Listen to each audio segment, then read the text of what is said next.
burslu çantanın tarifini paylaşacağım. Şöyle göstereyim. Henüz astarlama yapmadım.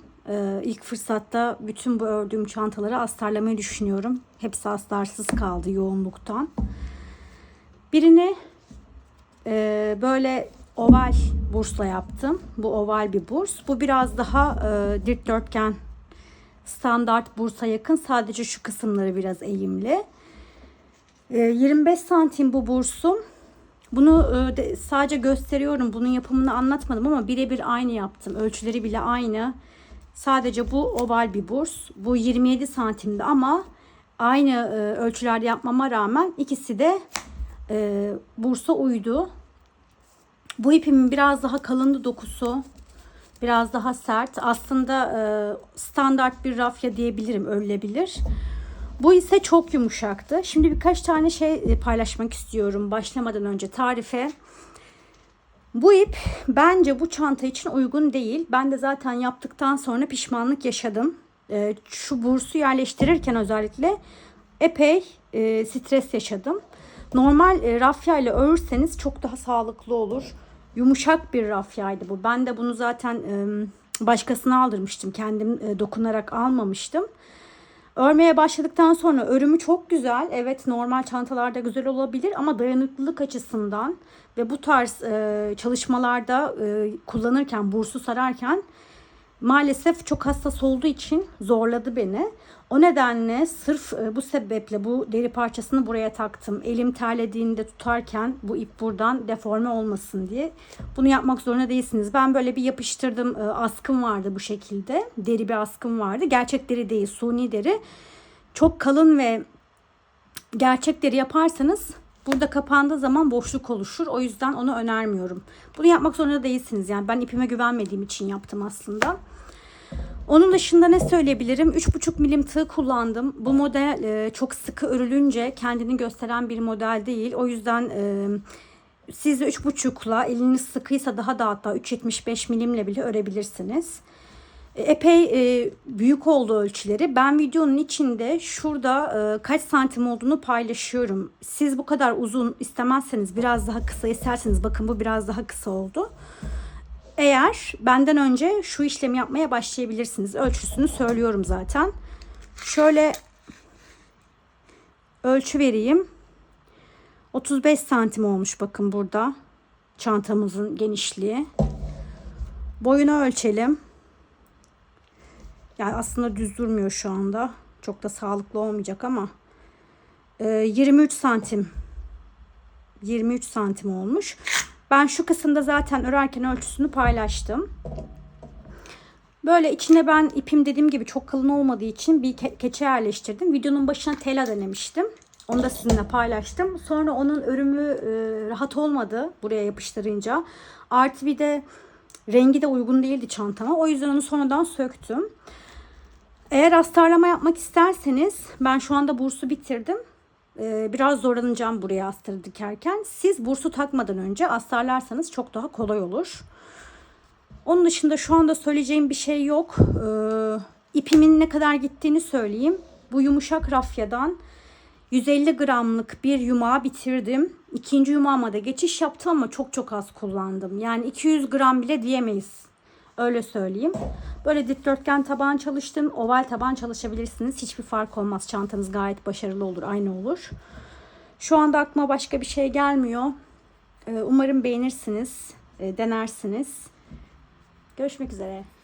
Dikdörtgen taban yapacağım çantamın zemini için.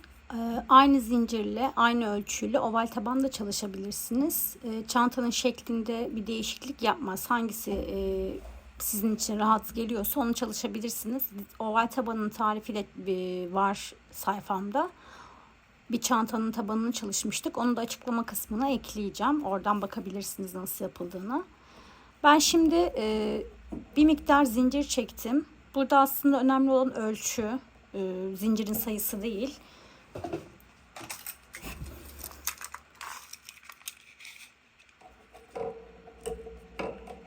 Şöyle bakıyorum.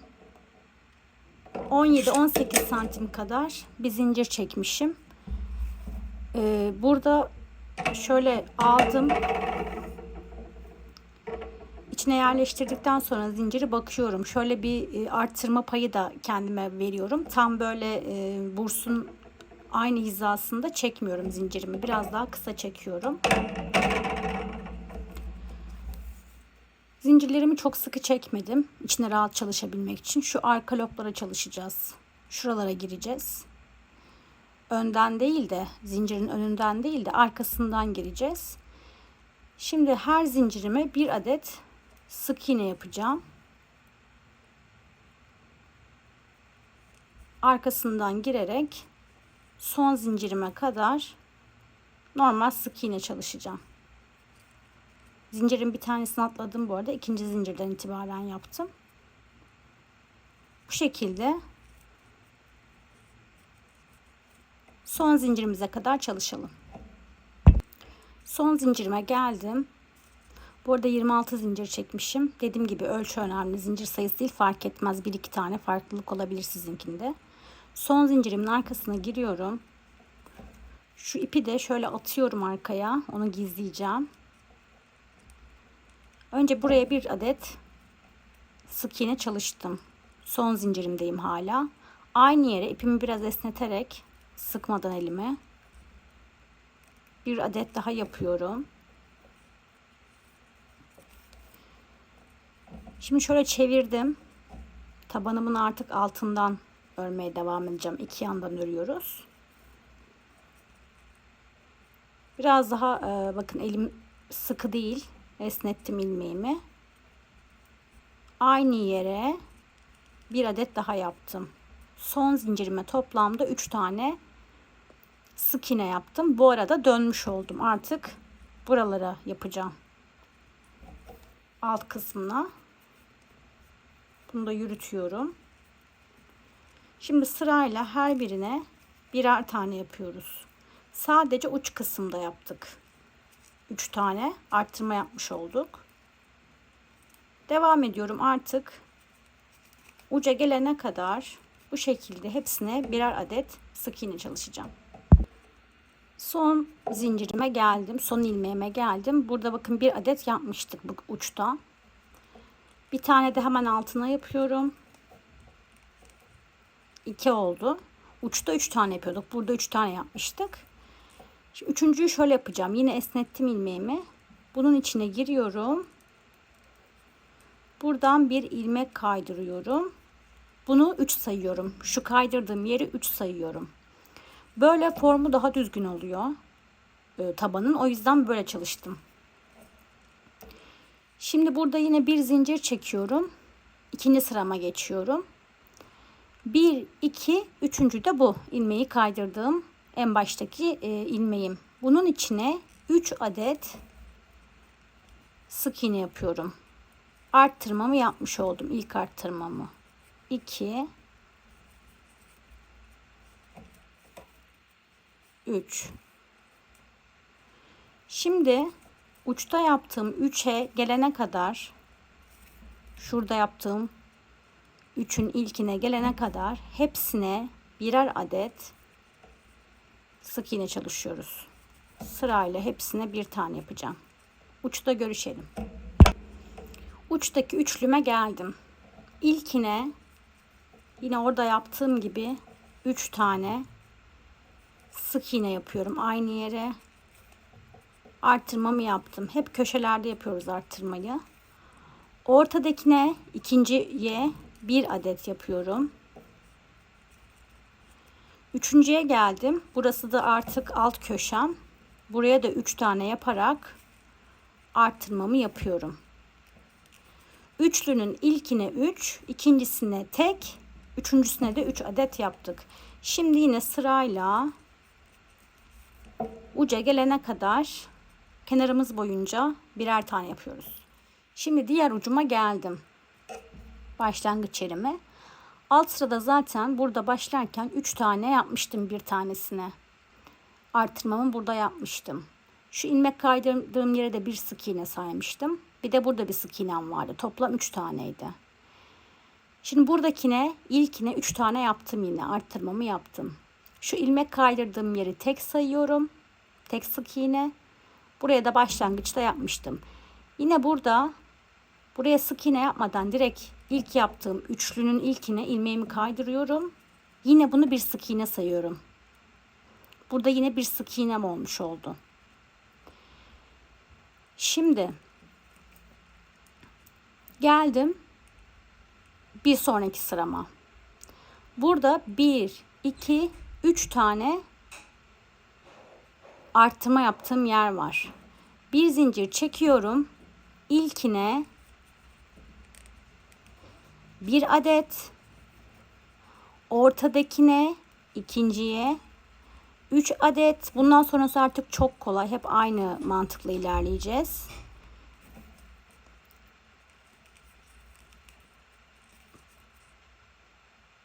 Bir, iki, üç. Üçüncüye yine bir tane. Sadece üçlülerin ortasındaki ikinci sık iğnelerimizi 3 adet yapıyoruz. Geri kalan her yere tek yapıyoruz. Artırmamızı üçlünün ortasında yapmış oluyoruz. Şimdi buraya geleceğim. Bu kenardaki üçlüme gelene kadar devam edeceğim. Bu kenarda bakın şurada üçlüm var. 1, 2, 3. İlkine yine bir tane. Ortadakine 3 tane. Üçüncüsüne yine bir tane. Buradaki ortada bir tane olanın üstüne yine bir. Bu tarafta yine üçlüm var. İlkine bir tane. Ortadakine 3 tane. Üçüncüye bir tane şeklinde tam şu köşelerde üçlülerin ortasında arttırma yapıyorum. Yine 3 adet yapıyorum. Taban boyunca aynı şeyi tekrarlayacağız. Bu mantıkla istediğimiz kadar bu tabanı büyütebiliriz. Bakın diğer uca geldim yine. Bir kere daha göstereyim. Burada ortadakine sadece üçlü yaptım dediğim gibi. Buradakine de hem sağdakine hem soldakine tam ortaya köşelere 3 adet yaptım. Diğer kalan tüm sık iğnelerim tek. Şu ortada ilk sırada bir taneydi bakın. Burada 3 tane oldu teklerim. Her sırada şu üçlünün bir tanesi bu tarafa geçmiş oluyor ya. Her sırada bu ikişer tane artmış oluyor şu ortadaki üçlülerin arasındaki sık iğnelerim. 3 bir üst sırada 5 olacak. Bir üst sırada 7 olacak. Bir üst sırada 9 olacak. Böyle tek sayı olarak bu üçlülerin bir tanesi bu ortaya geldiği için her bir sırada ikişer tane artmış oluyor. Şimdi geleceğim yine buraya. Şu ilmek kaydırdığım yeri bir kere daha göstermek istiyorum. Tam otursun diye. Bundan sonra tüm mantık bu. Sadece üçlülerin ortasında 3 adet yaparak artırıyoruz. Bu mantıkla istediğimiz gibi büyütebiliriz tabanımızı. Bu uca geldikten sonra yine burada ilkine tek yaptım. Alttaki üçlünün ilkine tek yaptım. Ortadakine 1, 2, 3 tane yaptım. Üçüncüye de yine bir adet yaptım. Burada zaten başlangıçta yapmıştım arttırmamı. 1, 3, 1. Şu ilmek kaydırdığım yerde aradaki sık iğnemde. Bakın yine ilkine ilmek kaydırıyorum. İlk yaptığıma. Yine bunu da bir sık iğne saydığım için bakın formu daha düzgün oluyor şekil olarak. Ne oldu? Arada 3 tane var demiştim ya. Şu iki üçlümün arasında 1, 2 kaydırdığım ilmekle birlikte 3 tane oldu. Yani burası 3 olmuş oldu. Yine köşede 3 tane var. Burada da arada 3 tane var. Şeklinde bu sırayı da tamamladık. Şimdi geliyorum. Bir zincir çekiyorum. İlk noktama bir sık iğne yapıyorum. İkinciye üçlümün biri bu. Burada üçlüm var bakın. İlkine bir tane yapıyorum. Ortadakine ikinciye 3 tane yapıyorum. İlk arttırmamı yapmış oldum. Bundan sonra diğer üçlümün ortasına gelene kadar şuradaki üçlümün ortasına hepsine birer tane yapacağım. Burada yine üçlünün ortasına arttırma yapacağım. Söylememe gerek kalmadı artık. Hani mantık elinize aldığınızı örerken anlayacaksınız. Dönüp geldikten sonra burada yine üçlümün ilkine tek, ortadakine 3 adet tek tek ilmek kaydırma şeklinde bu sırayı tamamlayacağım. Bu şekilde devam edeceğim. Kaç sıra ördüğümü paylaşacağım. Tabanımı tamamladım. 9 sıra ördüm. 1, 2, 3, 4, 5, 6, 7, 8, 9 sıra ördüm. Şöyle 25 santim yaklaşık. Kısa kenarı da böyle 12 santim oldu. bursumun ölçüsünde tam bursum 25 santimdi. Böyle tam bursumun kenarları üzerine gelecek şekilde bir taban oluşturmuş oldum. Şöyle bir şey yaptım. Bunu ilk defa yapıyorum. Denemek için yaptım. Umarım işe yarar. Tela ütüledim üzerine. Ayrıca buna bir ütü yapmadım. Sadece bunu üzerine ütüleyince zaten bu da ütülenmiş oldu ama çok fazla bir şey değişmedi. Şu an gayet tok, güzel duruyor. Umarım çıkmaz bu. Belki hayalet iple dikerim şu kenarlardan. Şimdi bir sıra arttırma yapmadan sık iğne öreceğim. Artık başlıyorum sırama. Burada kaldım. En son ilmek kaydırdım. Bu arada şu üçlülerin arasında kaç tane tekimiz olmuş? 2, 4, 6, 8, 10, 12, 14, 15. 15 tane tek olmuş bakın en son sıramızda. Burayı da sayayım. 2, 4, 6, ilmek kaydırdığım yerle beraber 8, 10, 12, 14, 15. Şu kenarlara mutlaka eşit sayıda olması lazım. Şu üçlünün tam ortasındaki yere ilmek belirleyiciyi takıp şu ikincilere hepsinin eşit mi diye özellikle yeni başlayanlar için söylüyorum. Teyit edebilirsiniz. Yani tabanınızın düzgün olması için sayıların iki kenarda da dört kenarda da karşılıklı olarak iki kenarın eşit olması lazım. Bu arada ben elimde beyaz olduğu için beyaz yaptım. Tabii ki bu çok hoş olmadı ama buradan da belli olmuyor. Astarlayacağım çantamı. Bu kısım gözükmeyecek çantayı açtığımda. Şimdi sadece her birine birer tane, artık köşelerde arttırma da yapmadan, örneği modeli kurmadan önce sık iğne çalışacağım. Sıra sonunda görüşelim. Şimdi bir sıra sık iğne dolaştım etrafından. Artık bu ilmek kaydırdığımız yerde bir ilmek saydığımız için onun içine de girdim bakın. Sıramı kapatıp bir üst sıraya çıkacağım. Şuradan arkadan giriyorum. İlk yaptığım sık iğnenin tepesine giriyorum. Bu ilmeğimi arkaya geçiriyorum. Normal ilmek kaydırma yapmıyorum. İşte o boşluk oluşmasın orada. Daha güzel duruyor böyle yapınca. Böyle arkaya aldım. Biraz uzattım, esnettim. Zincir çekmeyeceğim sıra başlarında. Direkt aynı yere girip bir adet sık iğne yapıyorum.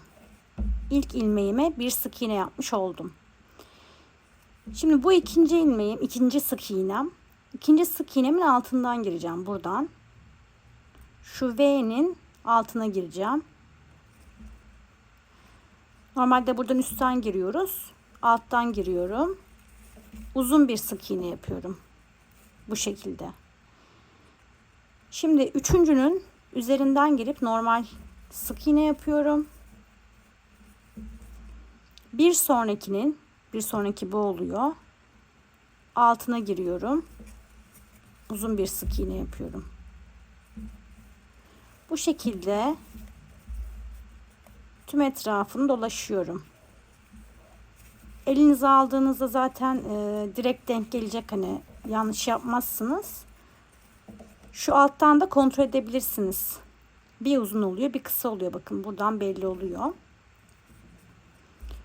Şimdi bu bunun üstü. Bir sonrakinin altına giriyorum.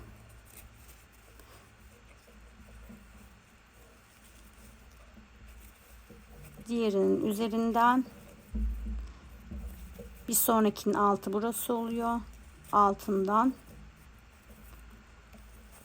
bu şekilde sıra sonuna kadar geleceğim. Üst sırada görüşelim. Tamamladığım sıramı, bakın ilk bunu yapmıştık. Kısa olanı yapmıştık. Zincir çekmeden yaptık. Yine arkadan giriyorum. Yine arkadan girip ilmeğimi içinden geçirdim. Arkaya aldım. Burada böyle zincir çekmeyince daha düzgün duruyor burası. O yüzden böyle yaptım. İsterseniz istediğiniz yöntemle yapabilirsiniz. Şimdi artık tersten gideceğim. Bir sıra önden, bir sıra arkadan gideceğiz. Çantanın üzerindeki örnek birbiriyle aynı olsun diye böyle yapıyoruz. Bir sıra tersten, bir sıra önden. Şimdi ne yapıyorum? Bakın burada en son uzun yapmışım. İlk başta kısa yapmıştım. Uzunla bitirdim. O uzunun üzerine artık burada kısa yapıyorum. Tersini yapıyorum.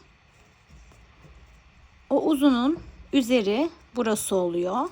Buraya kısa normal sık iğne yapacağım. Onun yanındakine bakın. Şurada V gözüküyor. Altından girip uzun yapacağım. Bir uzun bir kısa yapıyoruz. Sonraki sırada da tam tersini. Uzunun üzerine kısa, kısanın üzerine uzun yapıyoruz. Bu kadar. Çok kolay. Eliniz alışınca da çok zevkli. Hiç kafada yormuyor. Hani bir şey saymak etmek yok. Dümdüz örüp geçebilirsiniz. Direkt bakın ipim burada. Hiç oynamıyorum ipimle falan.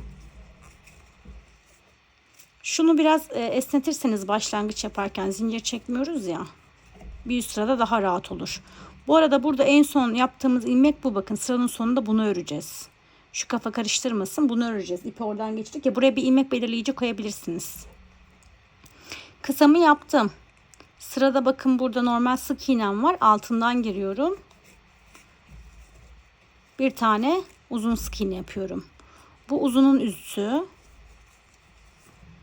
Normal sık iğne yapıyorum. Burada bakın kısa var. V'nin altı burada gözüküyor. Buradan da zaten belli. Kısa yapmışız. Giriyorum hemen. Bir tane uzun. Bir sonraki bakın bu uzun. Dolayısıyla burada kısa yapıyorum. Eliniz alışınca çok kolay. Elinize alınca yani. Ben şimdi yaparken anlaşılmayabilir tam. Kendi elinize aldığınızda. Bu çanta zaten tamamen öyle. Böyle karşıdan bakınca çok böyle karışık, zormuş, işte çok işlemli bir şeymiş gibi duruyor. Ama aslında elinize aldığınızda görüyorsunuz hiç öyle değil. Ben dün bir tane ördüm mesela. Bu şekilde sırayla gidiyorum tersten de. Bu telayı yapıştırıp örmek evet güzel oldu. Tabanı sertleştirdi ama bana hiç konforlu gelmedi. Örerken hiç rahat değil yani. Çok hoşlanmadım. Ben normalde çantayı örüyordum. Ördükten sonra içine sonrasında keçe yerleştiriyordum. Keçeyi yerleştirirken sonradan da yerleştirebiliyoruz. Ama telayı içine koyup ütüleyemeyeceğim için bu aşamada yapmak istedim ama sevmedim. Bir daha da yapacağımı sanmıyorum. Şu an beni zorluyor örerken. Bu şekilde sırayı tamamlayacağım. İpime zarar vermeden. Burada yine ipimi arkadan geçireceğim. Buradan alıp arkaya geçireceğim. Bu sefer buradan örmeye başlayacağım. Bir üst sıraya geçtim. Yine ilmeğimi bu taraftan buraya aldım. Bu sırada bakın düzden örüyorum. Az önce tersten gitmiştik. İlk yapacağım yer burası. Burada uzun var bakın. Kısa yapacağım oraya.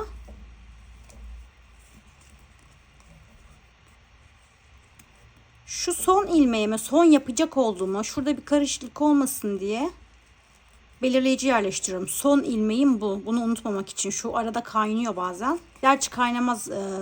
Çünkü kısayla başlarsak uzunla bitiyor. Uzunla başlarsak kısayla bitiyor. Bakın yine burada kısa yapmışım. Altından giriyorum. Uzun yapıyorum. Uzunun üzerinden giriyorum. Normal sık iğne yapıyorum. Bunun altından geçiyorum. Bundan sonra artık çantam istediğim boya ölçüye ulaşana kadar aynı işlemleri tekrarlayacağım. Bir düz taraftan örüyoruz. Sonra dönüyoruz. Arkadan tersten gidiyoruz bir sırada. İki yönlü örüyoruz yani. Burada önerim elinizi çok sıkmamanız. Bu model böyle çok sıkı olunca belli olmuyor. Kendini belli etmiyor. Güzel durmuyor. Böyle top top duruyor gevşek örünce. Güzel oluyor. Eliniz sıkıysa yarım milim tığınızı büyütebilirsiniz. İstediğim ölçüye ulaştığında sizinle de paylaşacağım. Duvarımı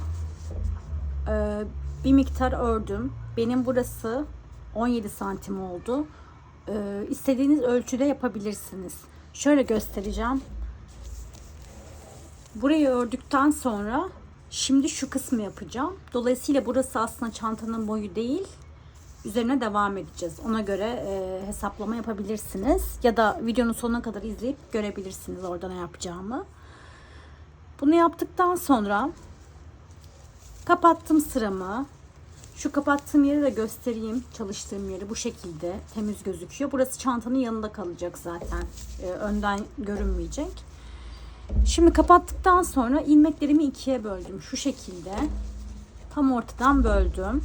Çantayı bu şekilde tutarak ve ortasında boşluk bıraktım. İşaretleyici koydum oraya. Ben burada 14 ilmek boş bıraktım. Yukarıya doğru biraz daha açılacak. Hani şu elimin sığabileceği ölçüde. Bundan daha az bile bırakılabilir aslında. Bunu yaptıktan sonra şimdi şu yan duvarlarını örmeye başlayacağım. En son düzden gittim ben. Buradan ördüm en son. Duvarlarımı örmeye tersten içeriden başlayacağım. Yine örneğimize kaldığımız yerden devam ediyoruz. Burada yapacağım tek şey eksiltme olacak yukarıya doğru. Bunu yapmak zor gelirse direkt düzle çıkabilirsiniz eksiltme yapmadan, ama zor değil. Görüntü olarak da daha güzel gözüküyor. O yüzden ben böyle yapacağım. İlmeğimi oluşturdum. Şuradan örmeye başlayacağım. Burada en son bakın kısa örmüşüm. Kısa da başlayabilirsiniz, uzunla da, yani örnek nereden devam ediyorsa oradan. En son kısa örmüşüm. İlk ilmeğim bu. Uzunla başlıyorum. Normal örmeye modelime kaldığım yerden devam ediyorum. Uzunun üzerine kısa yapıyorum. Bu şekilde iç kısımdan şu işaretleyicinin olduğu yere kadar modelime devam edeceğim. Burada tekrar görüşelim. Sıramı tamamladım. Geldim. Benim burada 44 ilmeğim vardı. Tersten örüp geldim. Tek sayıymış, çift sayıymış, kaç ilmek olduğunu bir önemi yok. Tersten örmeye devam ettim. Şimdi buradan itibaren geriye dönüyorum. Burada hiç eksiltme yapmadım giderken. Sadece dönüşlerde eksiltme yapacağım. Çeviriyorum işimi. Çok kolay bir eksiltme yapacağız bu arada. Hiçbir işlem yapmıyorum. Başta zincir çekmiyorduk. Yine zincir çekmeden buraya uzun yapmam gerekiyor bu şekilde. Yapmıyorum onu. Hemen yanındaki uzunun tepesine kısa yaparak burada bir tane eksiltmiş oldum. Hem böyle eğimli gidiyor, güzel oluyor. Hem de çok çok kolay. Şimdi aynı modelime kaldığım yerden devam ediyorum. Yine buraya kadar, sıramın başına kadar öreceğim. Bunu artık şurada ilk yaptığım ilmeğe takayım. Şu ilk yaptığım. Dönüşte bunu öreceğim. Bu düz taraftan giderken eksilteceğim. Şimdi bunu buradan örüp geleceğim. Burada en son bakın uzunum var. O uzunumu da öreceğim kısa olarak. Böyle giderken örüyorum. Dönüşte sadece bunu örmeden bu tarafa geçiyorum. Burada yaptığım gibi. Oraya gelince yine göstereyim, hani yeni başlayanlar için bir tekrar olsun. Bir ilmeğimizi eksiltmiş olduk. Sıramın sonuna geldim. Buradaki uzunumu örüyorum kısa olarak. Dönüyorum. Ne yapıyordum? Sadece giderken sıra başlarında eksiltme yapıyordum. Bakın burada yine kısam var. Buraya uzun yapmam gerekiyor. Onu atlıyorum. Hemen yanındaki uzunun üzerine normal kısa sık iğne yapıyorum. Ve devam ediyorum örmeye. Burada da bir tane eksiltmiş olduk. Hem buradan giderken hem buradan başlarken sıranın başında, pardon şöyle olacak. Hem buradan başlarken birer tane eksilttim. 44 ilmeğim şu anda 42 ilmeğe düştü bile. Sonra tekrar geleceğim buradan. Eksiltme yapmadan şu son ilmeğimi de öreceğim. Döneceğim. Burada ilkini örmeyip diğerine geçerek gösterdiğim gibi eksiltme yapacağım. Her seferinde sıranın başında buradan giderken düz taraftan, buradan dönerken tersten sıra başında eksiltiyoruz. Bu tarafın eksiltmesini bitirdim. İpimi kestim. Şimdi 6 tane eksiltme yaptım toplamda. 3 buradan, 3 arkadan. 44 ilmeğim vardı benim. 38 ilmeğim kaldı. Son sıra bir sırada buradan düzden eksiltme yapmadan gittim. Hatırlarsanız başlarken burada bir sıra eksiltme yapmadan tersten gelip burada başlamıştık eksiltmeleri. Bir sırada böyle bu taraftan gittim. En son düz örmüş oldum düzden. Şimdi aynı şeyi birebir buraya tekrarlayacağım. Bu kez buradan başlıyoruz. Yine tersten, içeriden örmeye başlıyoruz. Yine bir sıra eksiltmeden gideceğim. Şuradaki ölçüyü de vereyim. Bu duvarı yaptıktan sonra kaç santim oldu? Şöyle tabanım şurada. Şurada başlıyor. 23 santim olmuş ölçüsü. Bunu yaptıktan sonra bu tarafı da bitirdikten sonra şu ağız kısmına bir çevresine komple bir sıra sık iğne gideceğiz ve artık tamamlanmış oluyor çantamız. Sadece bursu yerleştireceğiz. Her iki duvarımı da tamamladım eşit bir şekilde. Burada bittiği yerde ipimi kesmedim. Çantamın çevresi boyunca bir sıra sık iğne çalışacağım. Şu kenardan başlıyorum. Uygun yerlere giriyorum. Şöyle ilk noktama girdim. Burada gözüken boşluklara çalışacağım sık iğne olarak.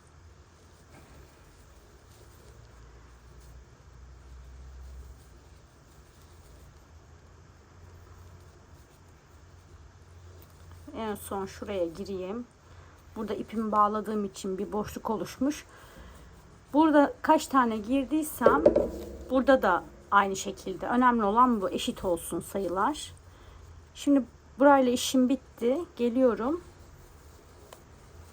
Buraya sırayla her birine sık iğne çalışıyorum. Çekerken örmem zor oldu. Bunları bitirdikten sonra burada kaç tane yaptıysam aynı sayıda buraya yapacağım. Sonra buradan devam edeceğim. Üstünü geleceğim. Burada da aynı sayıda yapacağım. Buraya yapacağım. Dolaşacağım bu şekilde. En son burada başlamıştım. Burada bitireceğim. Artık çantamla işim bitecek. Bursumuzu hazırlayacağız. Sık iğne sıramı da tamamladım. Şurada başlamıştım yapmaya. Ama ipim koptu. O yüzden orayı söküp tekrardan başladım. Şu birleştirme noktasından başladım o yüzden. Fark etmez. İstediğiniz şekilde başlayabilirsiniz. Nasıl kapattığımı göstermek istiyorum sadece. İlk yaptığım ilmeğin üzerine giriyorum ve ilmek kaydırıyorum. İlk yaptığım sık iğnenin tepesine girdim. İlmeğimi kaydırdım bu şekilde. Burada ipimi keseceğim. İpimi kestikten sonra çıkarttım. Şurada kaydırma yaptığım yere değil, buna değil, sonrakine de değil, üçüncüye giriyorum arkadan. Arkadan girdim, her iki kanadına da girdim. Bu ipi arkaya aldım. Daha sonra ipimin geldiği son sık iğnemin tepesine sadece arka lobuna giriyorum. Arkadan yine. İpi içinden geçirip yine arkada bırakıyorum. Bu şekilde kapatıyorum ben genelde bitişlerde. Burada da bu ipimi düğümleyip gizliyorum. Şöyle daha sonra bu ilmeklerin arasından yürüterek gizleyeceğim. Koptu. Bu şekilde tamamladım çantamı. Ben ipimi değiştirdim. Aynı yerden, aynı paketten almama rağmen ipin şurasında bir ton farkı oluştu. Umarım bu düzelir ilerledikçe. Şimdi bunu bir kenara alıyorum. Bursunu sarmaya başlayacağım. Ben böyle bir burs kullanacağım. Bu bursun şu köşeleri biraz daha eğimli. Normalde şöyle göstereyim. Şu burs bakın daha kare gibi, dikdörtgen gibi. Bu biraz daha uç kısımları eğimli. Hiç fark etmez. İstediğiniz bursa çalışabilirsiniz. Ben bir önceki çantada ovalle çalışmıştım hatta. Bunun ölçüsü dışarıdan 25 santim. Şu dışlarından ölçtüğümüz zaman. Şu an tam çantama denk geliyor.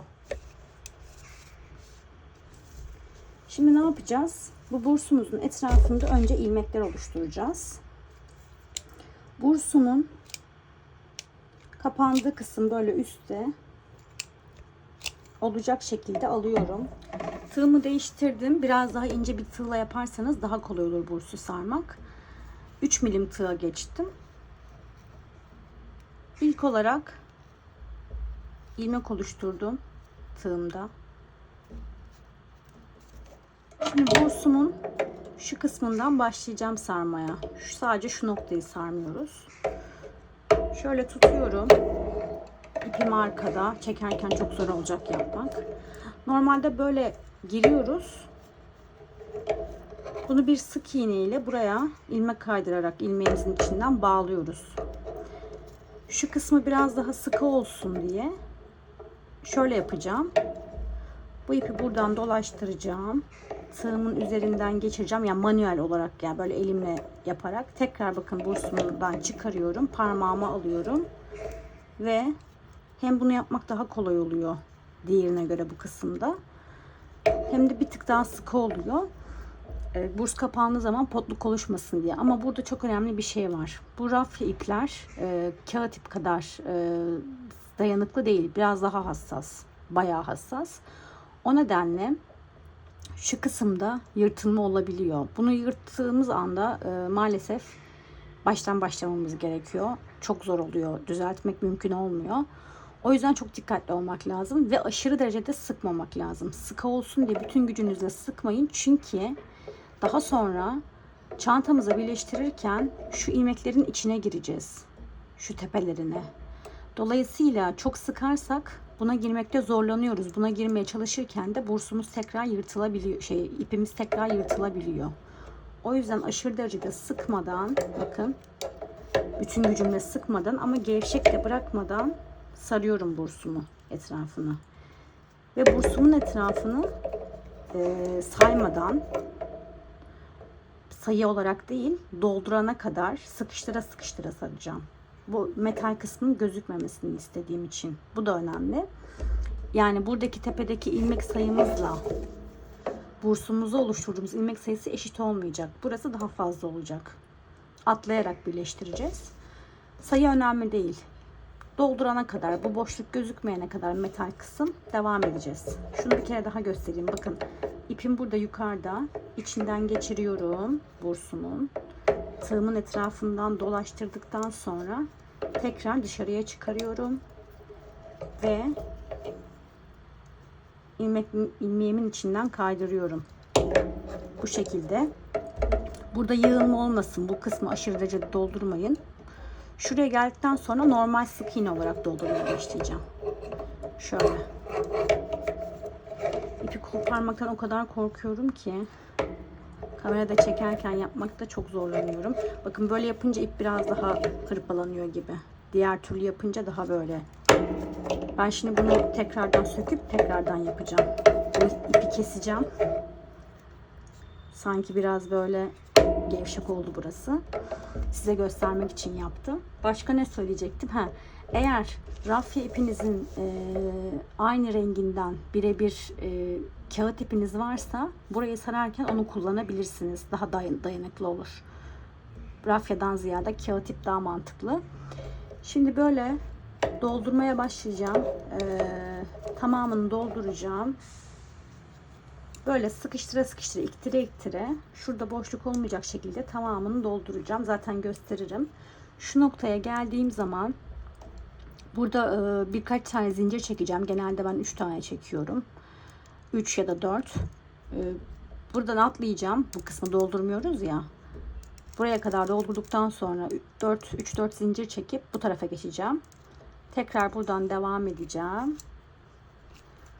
Burayı da doldurup ipimi koparacağım. Hatta koparmayıp birleştirmede kullanabiliriz. Buraya kadar geleceğim. Tekrar göstereceğim size. Şimdi neler yapıyorum? Bütün bursumun etrafını sardıktan sonra biraz yükselteyim şöyle. Bursumun etrafını tamamen sardıktan sonra ipimi koparmadım. Bakın ipim burada. Buradan ben birleştirmeye başlayacağım. İlk olarak ilmeklerimin yönünü şöyle yanda kalıyor ya, aşağı doğru kıvırdım. Şurada tam olacak ilmeklerimizin altı. Bakın biz bursun açılan kısmından başladığımız için sarmaya, bu kısımda düz ilmeklerimiz gözüküyor. Tersler içeride kaldı, gözükmeyecek. Çok önemli değil nasıl rahat ediyorsanız. Sonrasında çantamda yine tam orta noktalarımı buldum, kenarlardaki, şu iki kenardaki tam orta noktalarımı. Benim sayım çift sayıydı. Ortada 2 tane ilmeğimi boş bıraktım. Bu 2 ilmeği şurası için boş bıraktım. Şurada birleştirme yapmıyoruz. O 2 ilmeği birleştirmeyeceğim. 2 yerine 3-4 tane de yapabilirsiniz. Ben 2 tanesini sadece bıraktım. Sonrasında buradaki ilk ilmeğimle çantamda 2 ilmek bıraktıktan sonra o kısmı böyle belirleyiciyle birleştirdim. Rahat birleştirebilmek için. Burada ip de kullanabilirsiniz, bağlayabilirsiniz. Aynı şekilde burada da 2 ilmek sonraki ilmeğimle bursumdaki ilk ilmeğimi birleştirdim. Bunu buraya sabitledim geçici olarak. Daha sonra bunda artık göz kararı yapıyoruz. Sayımız olmadığı için, yani bu bursumuzdaki sayımız daha çok olduğu için bu şekilde aldım. Buraya denk gelen, burada çalışacağım ilk ilmeğimle bursun karşısındaki ilmeği yine monteledim belirleyiciyle. Aynı şeyi diğerleri için de yaptım. Bakın, çatal iğne de kullanabilirsiniz, ip de kullanabilirsiniz. Yeter ki ipimize zarar vermeyelim. Bu kadar yumuşak bir rafya ile bir daha çalışmayı düşünmüyorum. Size de önermem bu tarz çalışmalarda. Çok stres yaşadım, ip kopacak diye. Hala da yaşamaya devam ediyorum. Şimdi burada ipim burada. Şunlar eşit olsun diye, şu bursumuzun hizası eşit olsun diye isterseniz metreyle ölçüp tam ayırabilirsiniz. Daha kolay ve garanti olur. Burada ilmeğim, bakın burada ipimi kesmedim. Yine 3 milimle birleştirmemi yapacağım. Bu ilmeğimi, bursumdaki ilmeğimi, son ilmeğimi burada belirlediğim ilk noktadan aldım, çantamdaki içinden geçirdim bu şekilde. Şimdi çantamda sıradaki ilmeğim bu, bakın. Çantamda atlama yapmıyorum. Hepsini birleştireceğim. Bursta atlama yapacağız dediğim gibi. Eşit olmadığı için sayılarımız. Girdim. Bursumdaki ilmeğime girdim. Ne oldu? Bir tane atlamış oldum. Karşısına denk gelen hangisiyse ona giriyorum. Bu ipi bakın tığımdan geçirdim. Önce bursumdaki ilmeğin içinden geçirdim. Sonra çantamdaki ilmeğimden, tepemden, en son tığımdaki ilmeğin içinden kaydırıyorum. Bakın ipim zarar gördü burada. Onu bir şekilde sağlamlaştıracağım. Burada yine sıradaki ilmeğime girdim. Karşısına denk gelen bursumdaki ilmeğe girdim. İpimi aldım.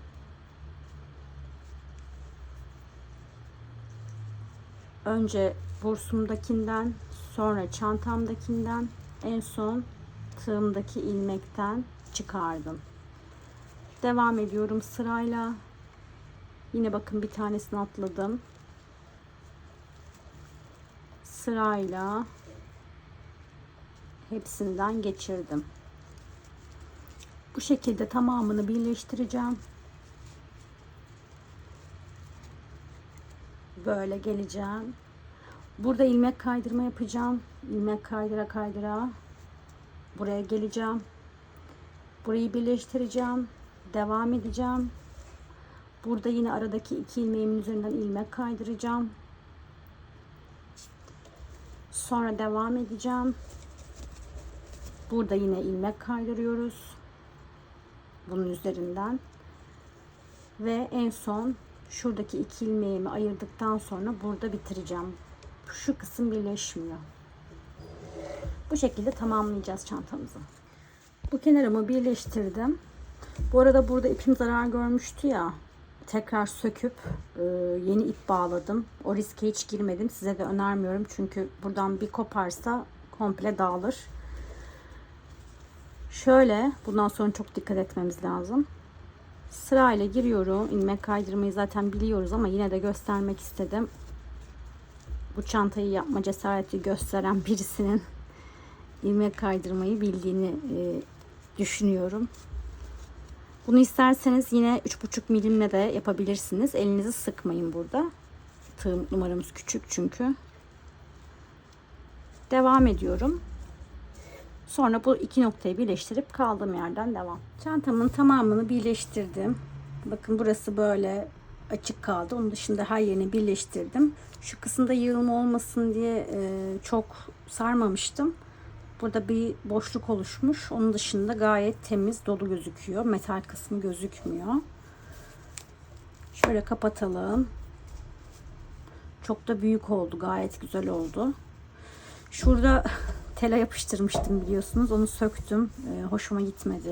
Renk olarak da zaten uyumlu olmadı. Buraya yine bir keçe yerleştirmeyi düşünüyorum. Astar çalışmak isterseniz buradan da yapabilirsiniz ama zor olur. Bursu takmadan önce yapmak daha mantıklı. Ben astarı şu an zamanım olmadığı için yapamayacağım. Daha sonra artık bakarım. Tekrardan çekimlerini yapıp videonun başına da eklerim. Umarım siz de denersiniz. Görüşmek üzere.